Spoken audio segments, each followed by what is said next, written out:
Mister ladies நேயர்களுக்கு வணக்கம். இன்றைக்கு நாம பார்க்கவிருக்கக்கூடிய ஒரு மருத்துவம் வந்துட்டு மூக்கில் சதை வளர்ச்சி, நாசல் பாலிப்ஸ். இந்த மூக்கில் சதை வளர்ச்சி ஏன் வருது, அது வராம நாம எப்படி நம்மளை நாம பாதுகாத்துக்கலாம், அப்படி வந்துச்சுன்னா அதுக்கு எப்படி பாரம்பரிய மருத்துவத்தை எடுத்துக்கொள்ளலாம் அப்படின்னு தான் பார்க்க போறோம். இந்த மூக்கில் சதை வளர்ச்சி அப்படின்ற ஒரு பிரச்சனை சின்ன குழந்தைகள்ல இருந்து பெரிய நபர் வரைக்கும் வந்துகிட்டு இருக்கு. இதுக்கு மிக முக்கியமான காரணம் அப்படின்னு பார்த்தீங்கன்னாக்கா, இது கபால சூடு. இப்ப நீங்க பாத்தீங்கன்னா, இப்ப நீர் கடல் நீர் ஆவியா போயிட்டு மேல நமக்கு மழையா பொழியுது. இப்ப அதே போலதான் நம்முடைய உடம்புல கீழே இருந்து போகக்கூடிய சூடு மேல கபாலத்துக்கு போய் தலைக்கு போய் தலையிலிருந்து இந்த மூக்கு வழியாக நீர் வெளியேறுது. அப்போ இது உடம்பு சூட்டுனால வரக்கூடிய ஒரு நோய். அப்போ இந்த சூட்டுனால வரக்கூடிய நோய் வராம இருக்கணும் அப்படின்னாக்கா, நாம நிதமும் எண்ணெய் தேய்க்கணும். இப்போ முந்தைய காலங்கள்லாம் சின்ன குழந்தைகள்ல இருந்து பெரிய ஆள் வரைக்கும் பாரம்பரிய முறையில ஆட்டப்பட்ட எண்ணெய்கள், தேங்காய் எண்ணெயை பயன்படுத்துவாங்க, சிலர் நல்லெண்ணெயை பயன்படுத்துவாங்க, சிலர் வேப்பெண்ணெயை பயன்படுத்துவாங்க தலைக்கு. இதை தொடர்ந்து தலைக்கு பயன்படுத்திட்டு வருவாங்க. அப்போல்லாம் பார்த்தீங்கன்னாக்க வயது முதிர்ந்த காலத்துல கூட கண் பார்வை குறைபாடு அப்படிங்கிறது வந்தது கிடையாது. அதே போல உடம்பு சூட்டுனால இப்போ பைல்ஸ் அப்படின்னு சொல்லிக்கிட்டு இருக்காங்க. இப்போ இந்த மாதிரி பல சூட்டுனால வரக்கூடிய நோய்கள் வராம இருக்கும். அதே போல தலையில போய் நீர் கோர்த்து அது கெட்டித்தன்மை அடையுது. இப்போ இந்த நாசல் பாலிப்ஸ், மூக்குல சத வளர்ச்சி அப்படின்றது தலைக்குள்ள இருக்கக்கூடிய கெட்டி சளி தான் அது ரப்பர் மாதிரி ஆயிடுது.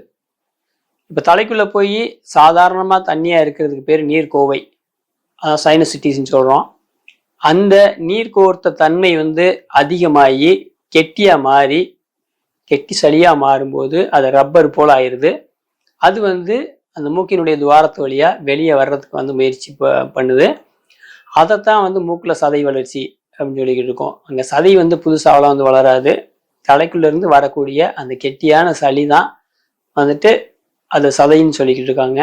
இதுக்கு இப்ப மாற்று முறை மருத்துவங்கள்லாம் அறுவை சிகிச்சைகள் செய்யப்படுது. அப்படி அறுவை சிகிச்சைகள் செய்தாலும் ஒரு 3 மாதம் 6 மாதம் அல்லது ஓராண்டுக்கு பிறகு மீண்டும் அறுவை சிகிச்சை செய்யக்கூடிய ஒரு சூழ்நிலை தான் ஏற்படுது. அப்போ இந்த மாதிரி வரக்கூடாது அப்படின்னு சொல்லி சொன்னாலும் நாம அதிகம் குளிர்ச்சியான உணவுகளை சாப்பிட்றத தவிர்க்கணும். அதே போல எண்ணெய் தேய்ச்சி குளிக்கக்கூடிய ஒரு பழக்கத்தை நாம தொடர்ந்து வச்சுக்கணும். அதே போல மூக்குல தொடர்ச்சி இப்போ தொடக்கத்திலேயே மூக்கு அடைக்குது அப்படின்னு சொல்லி சொன்னாக்கும் அதுக்கு நாம இந்த தும்பை இலை ஒரு 5ல இருந்து 7 இலைகள் வரைக்கும் எடுத்துக்கலாம். அதே போல நொச்சி இலை ஒரு 5ல இருந்து 7 இலைகள் வரைக்கும் எடுத்துக்கலாம். இதை கசக்கி அல்லது அரைச்சு தண்ணி விடாம அரைச்சு அதுல ஒரு 2 சொட்டுல இருந்து அதிகபட்சமாக 4 சொட்டு வரைக்கும் அந்த அடைச்சிருக்கக்கூடிய அந்த மூக்குல விட்டுக்கிட்டு வந்தோம் அப்படின்னு சொல்லி சொன்னாக்க தொடக்கத்திலேயே இருக்கக்கூடிய அந்த பிரச்சனை இல்லாம போயிடும். அதை செய்யாம அதை தொடர்ந்து விட்டுட்டு அதுக்கப்புறம் பிரச்சனை அதிகமாயிருச்சு அப்படின்னு சொல்லி சொன்னாக்கும் அதுக்கு பாரம்பரிய மருத்துவத்தை தான் எடுக்க வேண்டிய ஒரு சூழ்நிலையில் வரும். அந்த மாதிரி நம்ம எடுத்துக்கும் போது இந்த மூக்கில் சதை வளர்ச்சி அப்படிங்கிற பிரச்சனைக்கு அதிகபட்சமா ஒரு 2 மாசத்துல முழுமையான ஒரு தீர்வு கண்டுடலாம். அப்ப தலைக்குள்ள இருக்கக்கூடிய அந்த கெட்டியான சளியை முழுசா வெளியே கொண்டு அப்படின்னு சொல்லி சொன்னாக்கும் மீண்டும் நமக்கு அந்த அடைப்பு ஏற்படாது. அதே போல மூச்சு வாங்குறது சிலர் இந்த மூக்குல சதை வளர்ச்சி அப்படின்னு வந்ததுக்கு பின்னாடி பாத்தீங்கன்னா அவங்களுடைய பேச்சுல தெளிவில்லாம பேசிக்கிட்டு இருப்பாங்க. மூக்குல வளைவு உண்டாக ஆரம்பிக்கும். அதே போல அவங்களுக்கு தொடர்ந்து மூக்கால சுவாசிக்க முடியாம வாயால சுவாசம் செய்துக்கிட்டு இருப்பாங்க. இந்த மாதிரியான பிரச்சனைகள் அதிகமாயிட்டு இருக்கும். இந்த பிரச்சனைகள்லாம் வராம இருக்கணும் அப்படின்னு சொல்லி சொன்னாக்கும் நாம தொடர்ந்து எண்ணெய் தேய்ச்சி குடிக்கக்கூடிய ஒரு பழக்கத்தை தொடர்ந்து கொண்டு வரணும். அதை செய்யும் பொழுது நமக்கு இந்த மூக்கில் சதை வளர்ச்சி அப்படின்ற ஒரு பிரச்சனையை வந்துட்டு வராமல் நிரந்தரமாக வந்துட்டு நமக்கு வந்துட்டு ஒரு தீர்வாக வந்துட்டு நாம் இதை செஞ்சு பார்க்கலாம். இந்த மூக்கில் வந்து சதை வளர்ச்சி உண்டாகாமல் இருக்கணும் அப்படின்னு சொல்லி சொன்னாக்க நாம் வந்துட்டு முதல்ல வந்துட்டு குளிர்ச்சியான உணவுகள் சாப்பிட்றத வந்துட்டு தவிர்க்கணும். ரொம்ப பனி பெய்துக்கிட்டு இருக்கக்கூடிய நேரங்களில் வெளியில் சுற்றுறத வந்துட்டு நாம் வந்து தவிர்க்கணும். அப்படி வெளியில் சுற்றுறோம் அப்படின்னாக்கும் அதுக்கு வந்து இப்போ வந்து மஃப்ளர் போட்டுக்கிறாங்க, அதுக்கு வந்து கேப் வச்சுக்கிறாங்க. அந்த மாதிரி வந்து வச்சுட்டு இருக்கிறது வந்து நல்லதாக இருக்கும்.